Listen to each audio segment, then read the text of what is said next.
Et c'est le oui-non avec Marine Le Pen. Bonsoir, présidente du Front National. Vous connaissez la règle du jeu. Quelques questions. Vous répondez par oui, par non. On développe après. Est-ce que vous êtes enthousiasmé par les événements qui se déroulent en ce moment dans le monde arabe? Oui, enthousiasmé est un grand mot. Ma responsabilité, c'est surtout de voir l'avenir. Donc ni oui, ni non. Je vous expliquerai pourquoi tout à l'heure. On y reviendra. Si des milliers d'immigrés quittaient les pays du bassin méditerranéen en pleine révolution, donc en ce moment, faudrait-il les renvoyer? Oui. Estimez-vous que la diplomatie française est en difficulté, comme l'affirment des diplomates français critiquant anonymement d'ailleurs la politique extérieure de la France dans une tribune au Monde? Oh oui, c'est un euphémisme même.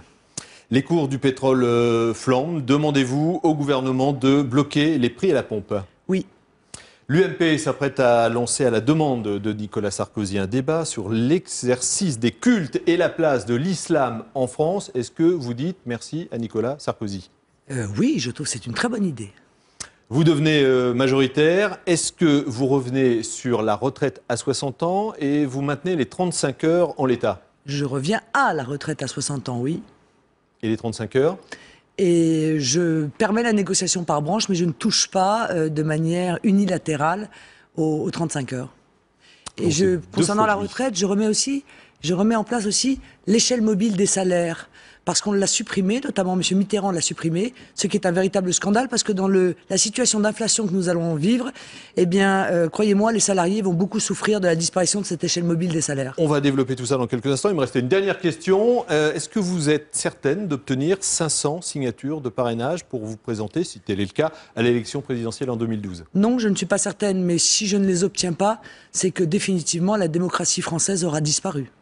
Alors on va développer tout ça. La gestion, tout d'abord, de ces éventuels flux migratoires. Est-ce que ça doit se régler au niveau européen ou bien national, si tant est que ces flux arrivent? Ça ne peut pas se régler au niveau européen, parce que l'Europe est une véritable passoire. Elle est impotente et impuissante, et elle n'en a même pas la volonté, puisque Frontex, qui est censé protéger les frontières européennes, a indiqué qu'en aucun cas, il ne repousserait personne.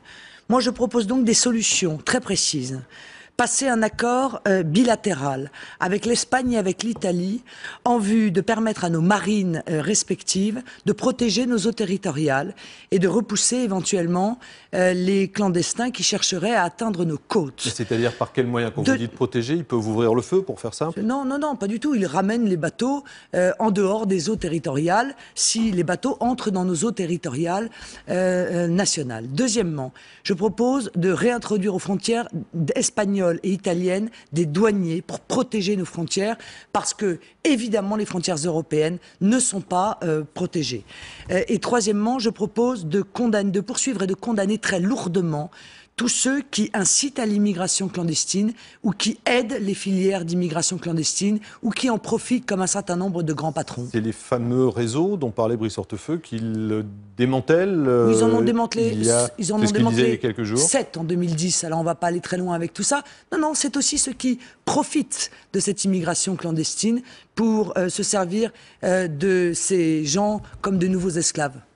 La diplomatie est en panne, vous répondiez oui. Est-ce que vous demandez la démission de Michel El-Youmari et de Patrick Ollier, son compagnon qui est très proche du régime libyen, en tout cas du colonel Kadhafi? La diplomatie française n'est pas en panne, elle est effondrée.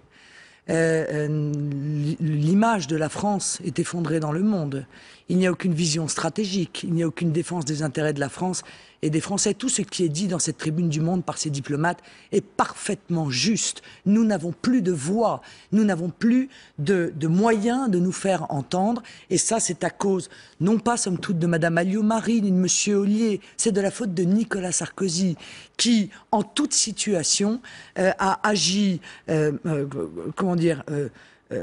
n'importe comment, que ce soit dans l'affaire Cassé, que ce soit dans l'affaire de la Côte d'Ivoire, que ce soit dans l'affaire tunisienne, mais également, remontons plus loin peut-être, dans l'affaire des infirmières bulgares, puisque c'est à la suite... Détenues en Libye, hein. C'est ça, c'est à la suite de cela que nous avons accueilli avec faste M. Kadhafi, permettant même à ce M. Kadhafi de pouvoir installer sa tente bédouine au milieu des jardins de l'Élysée. Ramayad avait peut-être pas tort de critiquer à ce moment-là. Oui, d'accord, mais en l'occurrence, vous savez, savez ce qu'on disait, hein, quand on n'est pas d'accord et qu'on est ministre, on se tait ou on démissionne. Et je reste poli. Bon, elle aurait dû à ce moment-là démissionner, mais c'est Nicolas Sarkozy qui est, lui, responsable de l'effondrement de la diplomatie française.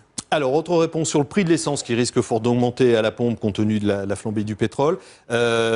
D'après vous, il faudrait donc bloquer ce prix à la pompe, c'est ce que vous demandez au gouvernement. Est-ce que c'est réalisable quand on voit les finances publiques très largement dans le rouge? Ah bah oui, alors il faut profiter du malheur, hein, et puis profiter de la situation pour essayer de gratter encore un peu plus aux Français. Hein. Je vous signale tout de même que dans le prix de l'essence, 70 ou 80% du prix de l'essence, ce sont des taxes. Bon, par conséquent, je crois quand même qu'il faut en tenir compte. Mais allons plus loin, voyons plus loin. Je crois surtout qu'il faut réfléchir à l'après-pétrole. Et ça fait de très nombreux mois que je demande à ce que la France investisse massivement dans la recherche sur l'hydrogène. Nous sommes aujourd'hui en pointe. L'hydrogène est demain le moyen de pouvoir pallier à la dépendance qui est la nôtre par rapport à des régimes fournisseurs de pétrole dont on voit bien que leur situation est virtuellement extrêmement chaotique. Mais demain, c'est toujours de l'essence qu'on met dans le heureusement qu'on n'a pas voiture. suivi. Excusez-moi, mais heureusement qu'on n'a pas suivi ceux qui voulaient supprimer le nucléaire, parce qu'on aurait bonne mine aujourd'hui. On a donc bien fait de continuer à développer le nucléaire. Mais moi, je crois que quand on voit les bénéfices de Total, qui sont exponentiels, il y a un moment donné où il faut que l'État négocie avec une certaine fermeté, dans le cadre de la défense, évidemment, des plus modestes d'entre nous. Et pour revenir sur les TIPP, le prix de l'essence, on creuse les déficits, c'est pas grave? Mais on creuse les déficits, c'est incroyable. C'est-à-dire que, est-ce qu'on peut se priver de la éventuellement TIPP, il y a moins de rentrées fiscales dans les caisses de l'État. Si on se privait de la TIPP, le litre d'essence serait à 10 centimes ou 20 centimes. Bon, ça n'est pas ce que je dis. Je dis qu'on doit tenir compte de l'augmentation pour ne pas essayer tout de même de se faire plus d'argent sur une situation qui est extrêmement difficile pour les Français. Il faut quand même voir que derrière la pompe, il y a un Français qui met de l'essence et qui n'en peut plus, qui lui déjà est surchargé d'impôts, de taxes, et qui n'arrive plus à boucler les fins de mois. Alors, ce Français, on en reparle. On ramène la retraite à 60 ans, donc. On peut éventuellement le laisser à 35 heures. En entendant ça, il y a certains qui vont dire à continuer de raser gratis. Parce que tout ça, ça peut potentiellement coûter très cher, non seulement aux entreprises, mais également aux finances publiques. Là, non mais monsieur, ce qui a coûté très cher, c'est la mise en place des 35 heures. Ce qui a coûté très cher, c'est la déstabilisation massive d'entreprises à qui on a imposé les 35 heures. Moi, je suis pour la liberté. Je leur dis, écoutez, vous pouvez renégocier par branche une augmentation du temps de travail, mais la seule condition, c'est évidemment que vous allez payer les salariés plus cher. Parce que les 35 heures, ça a été à l'origine, en l'occurrence, du gel, en quelque sorte, des salaires de Français. Ça y a largement contribué. Et tout ça coûte quand même très cher. On en revient toujours à la même Non, monsieur, ce qui problématique. coûte très cher, hein, monsieur, c'est la fraude sociale. Ce qui coûte très cher, c'est l'immigration. Ce qui coûte très cher, c'est l'Union européenne, à qui on verse 19 milliards d'euros par an pour nous imposer des mesures qui sont en train d'asphyxier notre économie. Croyez-moi, les sources d'économie, elles existent. Il faut les trouver. Et j'en ai trouvé, moi, un certain nombre qui déjà rapportent quelques milliards. La suppression de la niche de M. Copé, par exemple, au bénéfice des entreprises du CAC 40, qui a coûté 10 milliards. Vous voyez, c'est one shot, généralement. Hein. Ce genre de mesures, on le fait une fois, une année, mais après, le budget, il est toujours là. Non, mais attendez, et il faut le refaire. Non, l'immigration, c'est au bas mot 40 milliards, probablement 60 milliards par an. Vous voyez, donc ça, honnêtement, on peut les économiser. La fraude sociale, d'après un article des Échos, c'est 10 à 12 milliards d'euros par an. Ça aussi, c'est pas mal comme économie. Alors, avant de demander aux Français, comme d'habitude, de se serrer la ceinture, on pourrait peut-être commencer par aller chasser les gaspillages majeurs qui sont la signature des gouvernements UMP et PS depuis 30 ans. Merci Marine Le Pen. J'avais encore beaucoup d'autres questions, notamment est-ce que vous préféreriez Sarkozy, DSK, Aubry au deuxième tour? Vous reviendrez, vous nous donnerez votre choix. Plaisir. Merci beaucoup. On peut retrouver cette interview sur le site TF1 News.